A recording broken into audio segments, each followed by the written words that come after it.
Carmilla, dramatized by Don McCamphill, from the story by Sheridan Le Fanu. Sometimes at night, I dream I am awake.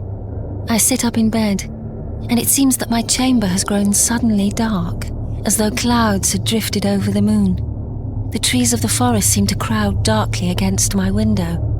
And then, I think I see her, by my bed, reaching to touch my cold hand, her eyes heavy with great sorrow and yet very beautiful. Carmilla. My father is English, and I account myself English, though I have never seen England. I was born here in the forests of Styria, and have never known any other home. Father was in the Austrian service. My mother, a Styrian gentlewoman, I never knew, as she died in my infancy. The castle is a very lonely place. The nearest village, Karnstein, a few miles away, was abandoned in the last century. The nearest inhabited noble house is that of old General Spielsdorf, some 3 hours away by coach. At that time, the general had just taken his niece Berta Reinfeldt as his ward. I was 18 years old. Quick, Laura! Gather the sheets! Apart from my father, the only friend I'd known up to then was Madame Perrodon, who served both as my governess and as our general housekeeper. Lift them off the ground, girl! Oh, sorry. They'll get muddy!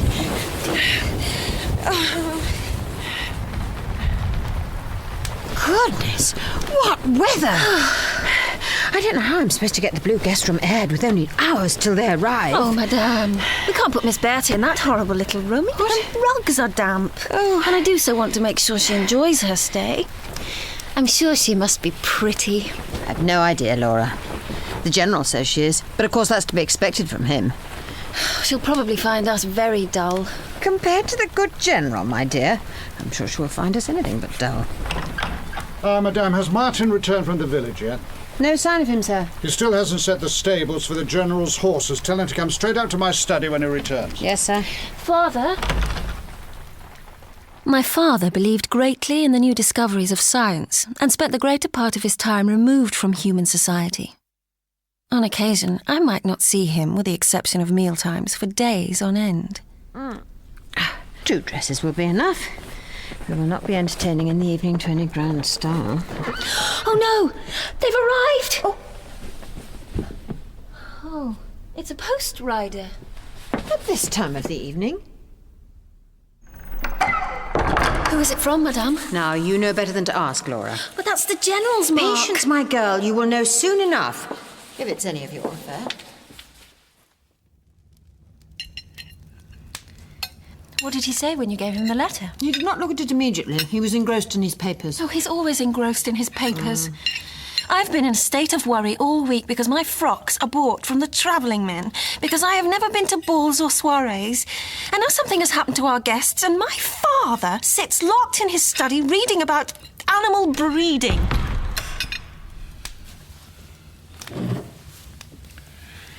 Now, sir, there's a nice piece of pie set by for you. I'll just fetch it. That's it, Madame. I'm not hungry, thank you.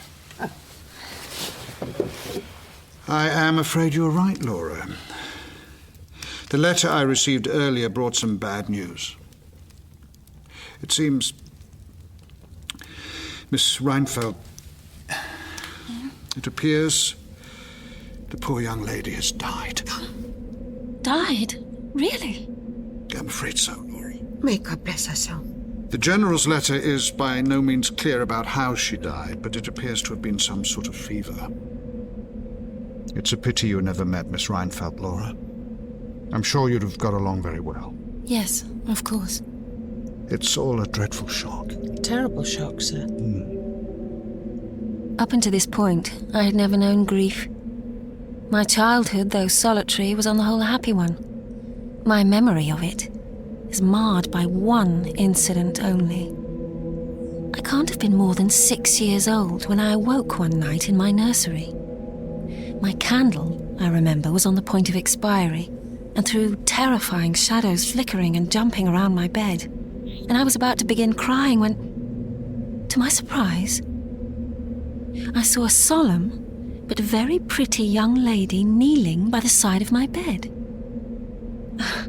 I became aware of her hands under the coverlet, caressing me gently, soothing me. And she lay down on the bed and gathered me to her. I immediately felt delightfully calm. My senses benumbed, and I fell asleep again. I was wakened by a sensation as if 2 needles ran into my breast very deep at the same moment, and I cried loudly. The lady started back, with her eyes fixed on me, and then slipped down upon the floor, and, as I thought, hid herself under the bed. I was now for the first time frightened, and I yelled with all my might and main. Madame Perrodon and the servants and father all came running, and hearing my story, soothed me, as adults are like to do, making light of it. I remember my father patting me gently on the shoulder and kissing me and telling me not to be frightened, that it was nothing but a dream, and could not hurt me. But I was not comforted, for I knew the visit of the woman was not a dream, and I was very frightened. What a beautiful night. Do you believe Miss Rheinfeldt is in heaven, Father? Well, I wouldn't know how one would come to know the answer to such a question. There's no way of proving or disproving it. Of course she's in heaven. Fine young woman like that. The Lord is merciful. It's difficult not to believe so on a night like this. Yes. Is that a coach? Who would be out on the road at this time of night? I tell you what, it's going too fast to make the turn of the gates. He's lost control of the horses.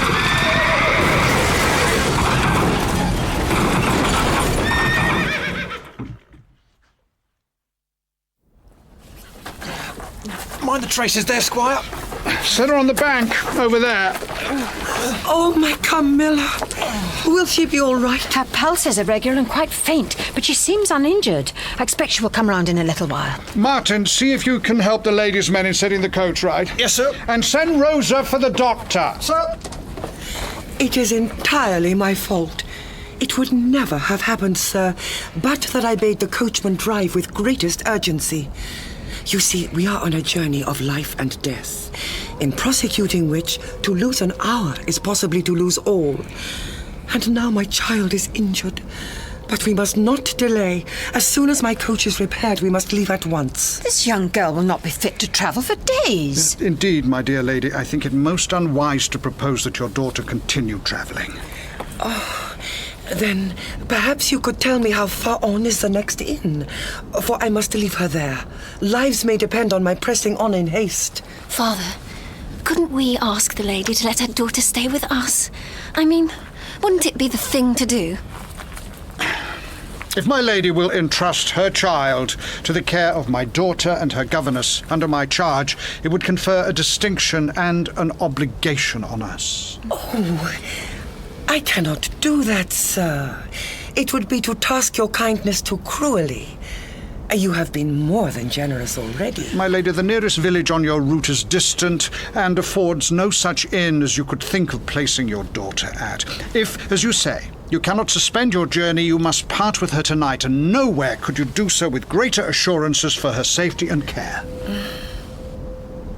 I must accept your gracious offer with humility, sir, in the interests of my daughter. Good. That's settled. But I must ask you to honor certain requests which I wish to convey to you. Yes, of course.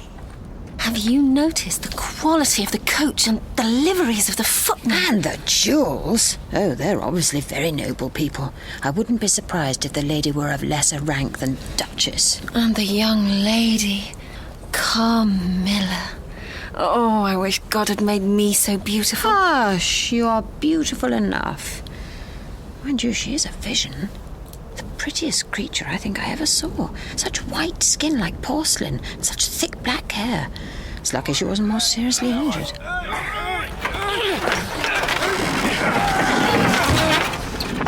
Your kindness is singular, sir. I promise you I will do everything I can to repay it. You confer a great honor on us, my lady. It is our pleasure to accept. Madame Perrodon, arrange for a room to be made up. Yes, sir. Laura, could you help, madame? I shall return as soon as my affairs permit it to fetch my daughter.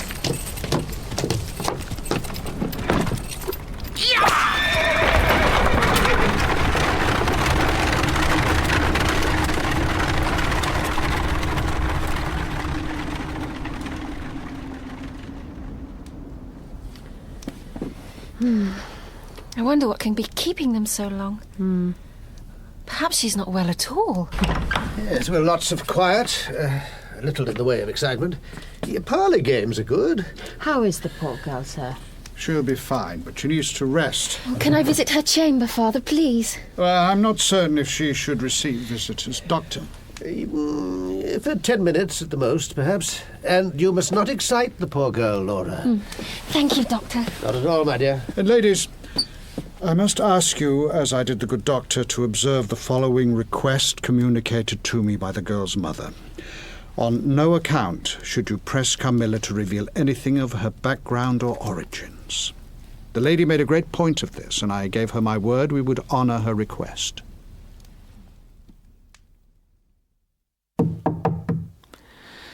Come in.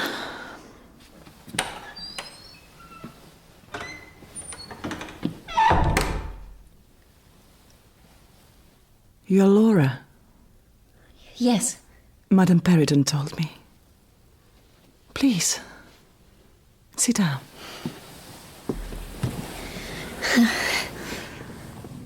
Laura, how wonderful. You are here before me. 12 years ago, I saw your face in a dream, and it has haunted me ever since. It's you! Oh, very strange. Strange indeed. I saw you 12 years ago, in dream or reality, I don't know, but I certainly saw you. You came to my bed one night. I could not forget your face. But you have not aged. Curious dreams, eh? I feel like we have made our acquaintance when we were children, and I already know you intimately. Come. Sit closer to me.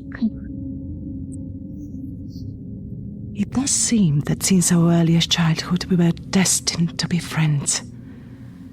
Don't you think so? Well, I'm not quite sure. I've never had a friend. I mean, not of my own age. Madame is my friend. But I should like very much to have a younger friend. You are my dear friend already, and shall be always. Oh, that's very kind of you. Oh, but you are tired. I should leave you to sleep. The doctor said I should only stay a little while.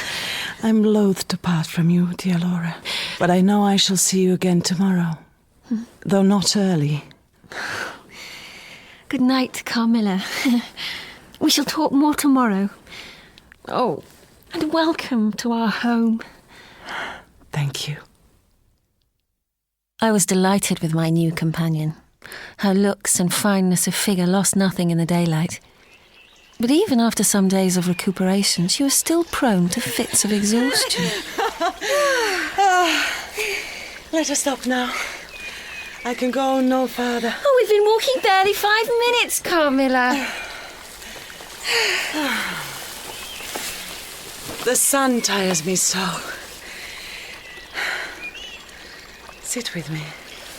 Let the heat and the sun and the stream soothe you, Laura. Let them work their lazy charms on you. Oh, it is a lovely afternoon. I had hoped we might go walking in the forest. It's much cooler there. What does it matter where we are as long as we are together? I have travelled so very, very far, Laura. And now by chance I finally find one true friend that I have always in my heart sought. You sometimes say the most peculiar things, Carmilla. Where exactly do you come from? I mean, what region? You say you have travelled so far. You know I cannot answer that. You should not have asked it of me. No, I'm sorry. It was very ill-bred of me. But why can't you tell me? You say I am your dearest friend, and that you trust me. Of course I do, dear Laura. And you must believe me. In time you will know all. There is no one in the world I trust more, and soon we will be open with each other. I promise. All I can tell you now is that my family is ancient and noble, and that we come from a place which lies to the east of here. Dear Laura, you think me cruel because I obey the irresistible law of my strength and weakness. I cannot help it. For a while, seek to know no more of me and mine, but trust me with all your loving spirit. Oh, I do not like these mysterious moods of yours, Carmilla, please. It is only that I'm fond of you, Laura. I thought we were friends. We are, and I'm fond of you too. It's just a little strange. Come, let's go back to the castle. I am feeling unwell. If you ask me, her habits are nothing short of odd. She sleeps late. She doesn't come down till 1 o'clock. Yet Irena Coulter says she saw her walking by the river at daybreak. She sits around all day doing nothing, yet somehow manages to be tired before supper time. She'd never last a week if she had to work for her keep. Perhaps, madame, it is a consequence of her noble upbringing. Nonetheless, it doesn't make it any easier for Rosa to get the room set before she has to do her kitchen chores, and that means the midday meal is late, which displeases your father. Well, my father is easily displeased. She has no feelings for those less well off than herself, Laura. Complaining about the funeral procession for poor Georgi's wife, after the dreadful agonies that woman suffered. She thinks nothing of lesser folk. I'm very fond of her, madame. Indeed. That is what concerns me.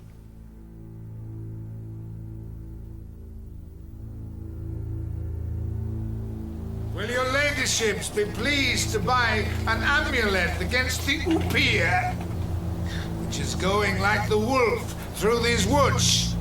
They're dying of it right and left. They tell me a peasant girl died not 3 days ago, having had visions of ghosts. Well, here I have a charm that never fails. Only pin to the pillow, and you may laugh in the face of certain death. Oh, let's buy them, Carmilla. We must do. Yes, if you wish. 2 amulets, then, please, sir. Madame Peridon will pay you. There you are, young lady. Now, if I may say so, your young companion there, who has such striking dark hair and such fine, pale skin, she has, I see, a very sharp tooth, protruding in the right of her mouth, long and thin like an awl. How dares that mountebank insult us so?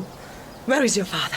I shall demand redress from him. He should be tied to the pump and flogged with a cart whip, and then burned to the bones with a castle brand. Carmilla! By your leave, Miss Laurie, I'll make my way, as I have many miles to go before nightfall. God bless you. Well, I'm very sorry, Laura, but Laszlo's been coming here for years and he's never offended anyone before now. He did speak rather forward. I'm sure he meant no harm by it. I've more serious matters on my mind at the moment, Laura. There are 2 more cases of the disease that killed Georgi's wife. The young sister of one of our tenants is at death's door, and another girl only a mile away fell sick today. Oh. Sir, the doctor is here to see you. Good. Ask him to step into my study. Perhaps now we'll get a sensible scientific opinion on this dreadful blight. Diamonds. Father is a long time in discussion with the doctor. That's nothing unusual. Are you worried about catching the fever, madame? I'm not so sure it's only a fever sending these poor people to their graves. If it were a disease, why aren't the men catching it and dying? No, there's something more at work here. We must pray it's not an evil spirit that's got hold of them, child, and laid them low. Oh, madame, don't say such things. You frighten me. Whether they frighten you or not, I don't... Well, I do wonder at a wise man like you. Nevertheless, life and death are mysterious states, and we know little of the resources of either. And what do you think about this young lady? Should she be in bed by now? Indeed.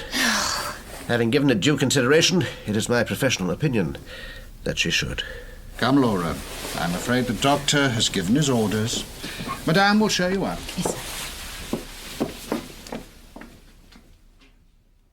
I fell asleep at once and had a dream that... Well, I don't know if you can call it a dream, for I was quite conscious of being asleep, of lying in my bed. The room was exactly as it is, except that it was very dark, and I could see something moving at the foot of the bed. At first I could not see it clearly. Then it began pacing to and fro. I could see it was a large, sooty black animal, like a large cat. I was struck motionless with terror. My breath stopped in my throat, and I couldn't cry out. The room seemed to grow darker and darker, at length so dark that I could no longer see anything of the beast but its eyes. I felt it spring lightly on the bed. Its two broad eyes approached my face, and suddenly I felt a stinging pain, as if two large needles darted an inch or two apart deep into my breast. No! No! Ah!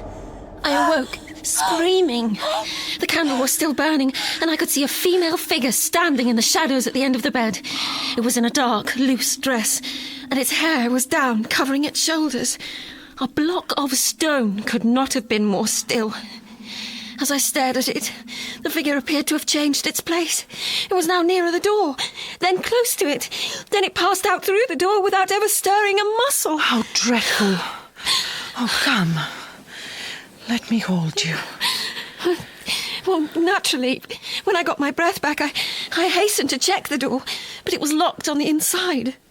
Carmilla, I was so frightened, I cannot tell you. I'm sure I, too, would have seen something dreadful, were it not for the charm I got from the poor little hunchback whom I called such hard names. What, really? Had you the charm near you last night? No. Wear it pinned to your nightgown tonight. Yes, I shall. My poor Laura. Have you told your father about your dream? Oh, certainly not. He would laugh at my story. Father has an absolute aversion to anything that cannot be explained.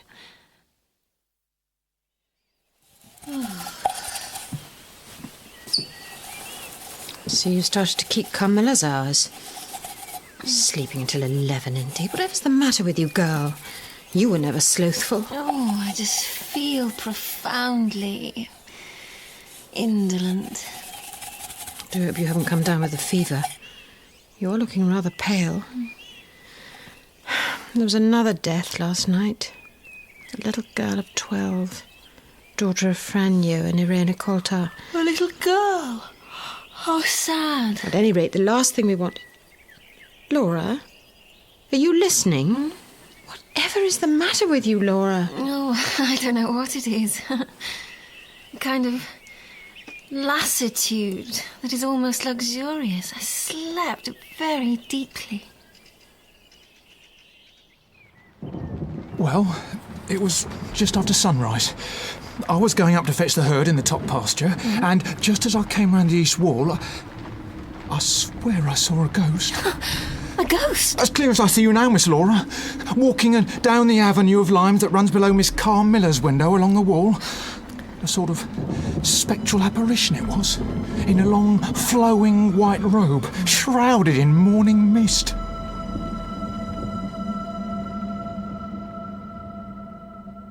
Oh, look, Father. What's that? Oh, that's one of a number of small pieces that came down to your mother from her family. It was in the North Tower. I had the picture cleaner put a frame on it. Countess Karnstein, 1698. But it's the very image of Carmilla. Don't you think so? Well, yes, there is a likeness, certainly. See, even the little mole on her throat is there. It's astonishing. Well, it is like her. Oh, Father, can I have it? Yes, if you want. Oh, thank you. I must show it to her at once. Laura, is everything all right? You don't look... Everything's fine. Good. Now, I have work to do. Perhaps on your way through you would ask Madame to come and make a start hanging these pictures. I know she really quite likes to do it. Laura. I hope I'm not disturbing you. Not at all. It is lovely to wake to the sight of you. Oh, I feel so lazy. Come, sit by me. What have you there? It's a gift for you. How charming. Don't you see the resemblance? It's the image of you, Carmilla. Don't you think so? I think it's strikingly so. Yes, I can see a resemblance. It's the Countess Karnstein, painted in 1698. My family are descended from the Karnsteins, I believe. A very long descent, very ancient. Really? Well, that would explain the similarity. How kind of you to give me a gift. You and your father really have treated me too kindly. You had no cause to give me a gift. I wanted to. Are you glad I came? Oh, of course, Carmilla. And you asked your father for the picture because you thought it was so like me. How full of tender feeling you are. I live in you. And you would die for me. My love. Laura. My Laura. Oh, I feel strangely faint, Carmilla. Rather lightheaded. Perhaps I should take some wine. Yes. A little wine will make you feel better. Why don't you eat anything, Laura? Oh, I don't feel particularly hungry, madame. Perhaps later I will want something. I hope you aren't falling ill, Laura. I am fine, Father. You are too protective of me. See, her eyes are dilated so and dark underneath. And she's as pale as a ghost. This won't do at all. I feel perfectly well. I have no pains to complain of. I am fine. Well, as long as you're sure. I am sure. I get the idea that I am sinking. You say you have felt like this for a week and more. That is true. Oh, most likely it is nothing. A want of something to give you contentment. What I call blue devils. I wish I could do something to make you happier, Laura. Now, come. Let me put my arm round your waist. It's getting cold. It's the doctor for you, sir. Doctor, how are you? Not good, old man, not good. Evening, Laura. Miss Carmilla. Another 2 young girls down with this cursed illness. One lying at death's door even as we speak. I could do with a drink, to tell you the truth. Madame, be so good as to have Rosa make some hot port for the doctor and send it through to my study. Come, doctor. It is. The girl the doctor spoke of is the daughter of Milos, who lives at the fork in the road. They say she won't live out the night. Oh. They say her body was ravaged by it, totally drained of life. She was such a pretty girl. Oh. There, dear Laura. Everything will be all right. There. Laura, what happened? What have you done to Laura? I have done nothing. What cause have you to accuse me? Cause enough. It's all right, madame. I'm fine. Your father wishes to see you in his study. Laura, Madame tells me you've been suffering from nightmares. I want you to describe to the doctor all the symptoms. Well, I sleep soundly, and have done recently for the most part. But sometimes I am troubled by a queer sensation, a pleasant, cold thrill.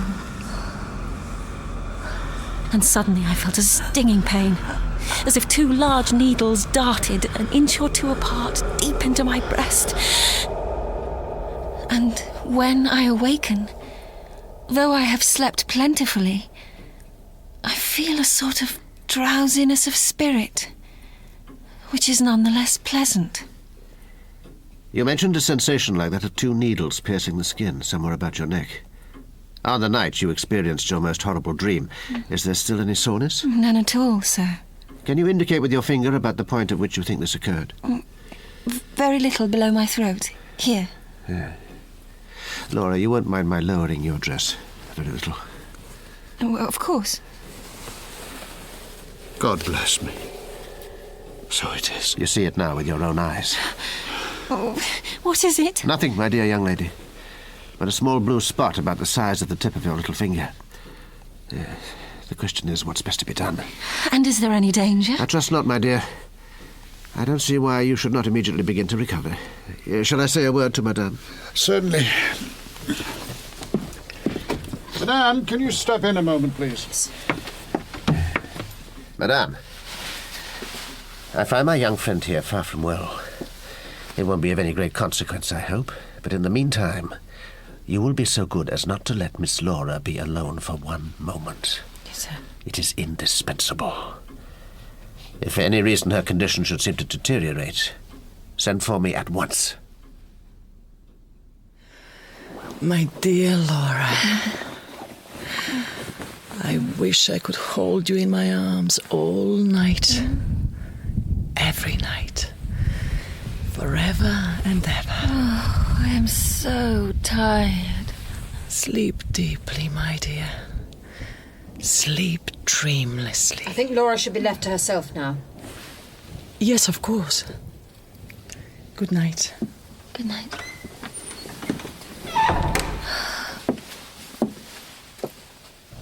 I like that girl less and less. She's too sweet to be wholesome. She is my friend, Madame. Indeed, is she? Take my advice. Don't turn your back to her, Laura.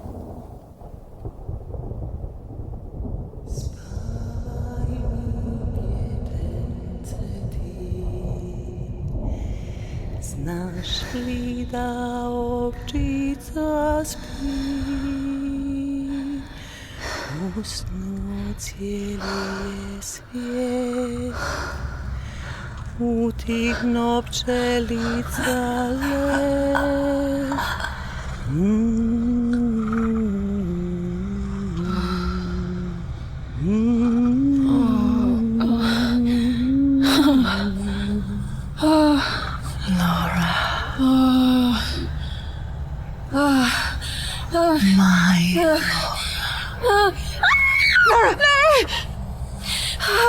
Laura! What happened? It was here. It was here. Oh, she's very weak. Laura, you must stay awake. Quick, help me get her to her feet.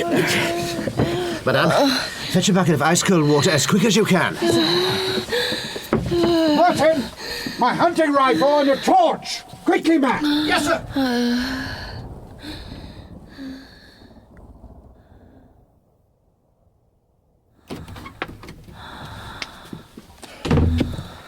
How is she? Better a little, perhaps, but still very weak. Did you find anything? Nothing. And Carmilla? Her room was empty. The door was locked from the inside. She's disappeared. Laura, she's coming round. Oh, Laura. My girl. Madame, help me to sit her up. Now, Laura, how do you feel, my dear? Do you feel any better? I've searched everywhere, sir. The young lady can't be found. I came as soon as I heard your message. Thank you. She's through here. Laura, has someone come to visit us? General. Hello, my girl. It's the self-same infernal parasite who's killed my beloved Bertie, I'll swear it. We must do something before Laura worsens. What can I do? I think, have there been any strangers in your house or in any house locally? A young woman, Carmilla. She's here? Where is she? Oh, she's disappeared. No. Carmilla. Where is she? It's all right, my dear. I'm sure we'll find her for you. Oh, thank you. She's been missing since early this morning. And the door locked on the inside. That's portrait. That's Countess Karnstein, 1698. That's the viper who killed Berta. It's Carmilla. No, not Carmilla. I'm afraid so, my dear. No. Yes, Laura. Please. I can't risk losing Where you, is Laura. Karnstein, do you know? It's a deserted village a few miles from here. But the house of Karnstein has been long extinct, 100 years at least. No matter. She's a vampire. She's already dead. Quickly, get the horses harnessed. We must hurry. Madame, get Laura well wrapped up and ready for the road. But I'm not sure the young lady's fit to travel, General. She's very weak. The cold air could be harmful. Not so harmful as leaving her here, sir.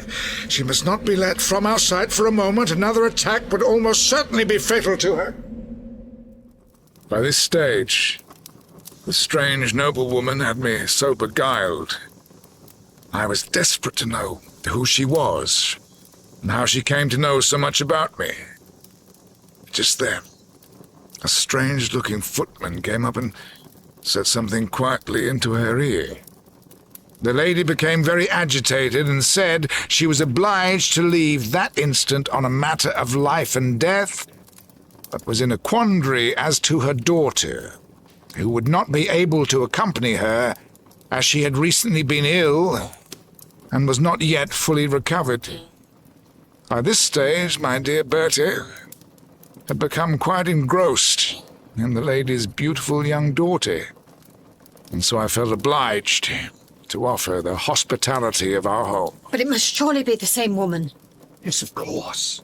And when first the infernal creature came to stay, we found her rather agreeable, but that she suffered from an extreme languor, and never emerged from her room till afternoon was pretty far advanced, and yet she was repeatedly seen by the servants in the first faint grey of the morning, walking through the trees like a person in a trance.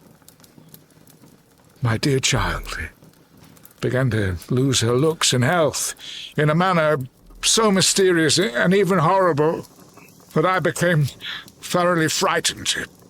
I called in a physician from Graz, the best that could be got. He examined her and told me that his skill and science would be of no use, for she had been the victim of a vampire. I knew at once what had happened and sought to confront the devil, but she vanished as soon as I came near her into thin air.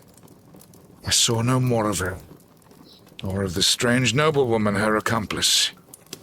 And my Bertie died very soon after. God bless us. It will not rest till I have made an end of that demon. I've spent the time intervening, finding out what I can about them. By day, they move among us much like everyday mortals, but this is only a spectral form. At night, they steal out to feed bodily, returning to their places of burial to wallow in the blood of their victims. We must find the beast's lair if we are to make an end of it.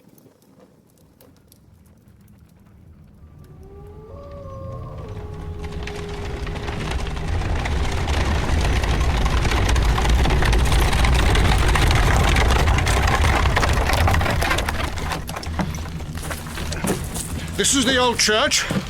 The Karnstein family tombs are in the burial ground just beyond. How is she? Not good. Just hold on, Laura. We're nearly there. Come.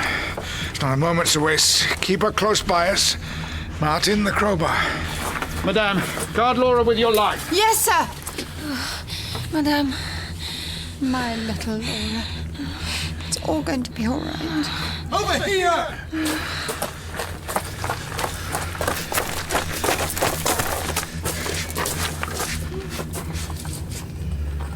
Countess Mirkale of Karnstein. I found you at last, demon. Died 12th day of October, 1708. Yes. Not correct, I'm afraid. Oh, indeed. It should read today's date. No, no! 1, 2, 3, heave! Oh, Carmilla! Carmilla! Be with me. My friend! They have come for me, Laura. They mean to kill me. No, no! Laura, please, speak to me, girl! I love you, Laura. Save me, and we will be together. Yes! Doctor, come quickly, something's wrong! We were meant to be together. All your life I have been waiting till you would be ready. Laura. She's in a trance of some kind. Quickly, pass me my bag. One more. Heave! Good heavens. There she lies. The evil witch that would kill your daughter, sir. Laura. Pay attention, girl. Laura. Let's make an end of her then. Have done with it. Laura! Oh, it's smelling salts, madame. Yes. Come to me, Laura. The time is now. Please let go of me, Carmilla. Hold me, and nothing will ever separate us. No, Carmilla! Stand back, gentlemen. If you would give me the privilege... Drench your sword, friend. It is your right. Do you not love me? Tell me you love me. I cannot! Do not condemn me.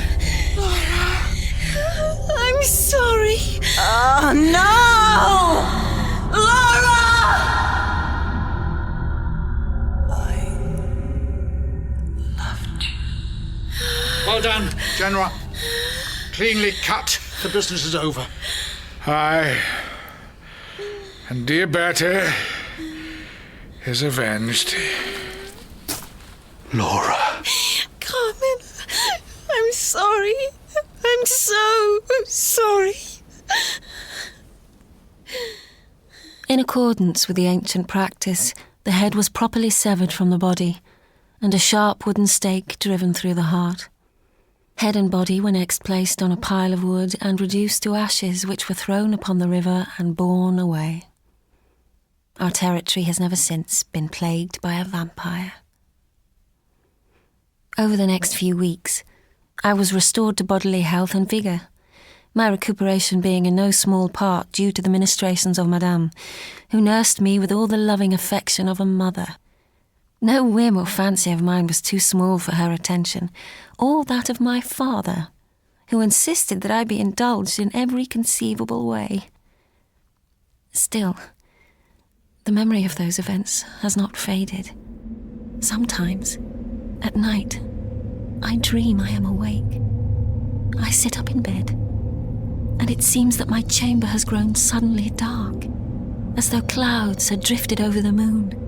The trees of the forest seem to crowd darkly against my window, and then I think I see her by my bed, reaching to touch my cold hand, her eyes heavy with great sorrow, and yet very beautiful. And in my heart I feel the most profound regret. Carmilla. Carmilla was dramatized by Don McCamphill, from the story by Sheridan Le Fanu. Laura was played by Anne-Marie Duff, and Carmilla by Brana Bajic. Father was David Warner, Madame Celia Imrie, the mountebank and the general, Kenneth Cranham, the doctor, Nigel Anthony, the Duchess, Jacqueline Pierce, and Martin, Roger May. Carmilla was produced and directed by Lawrence Jackson for BBC Northern Ireland Drama.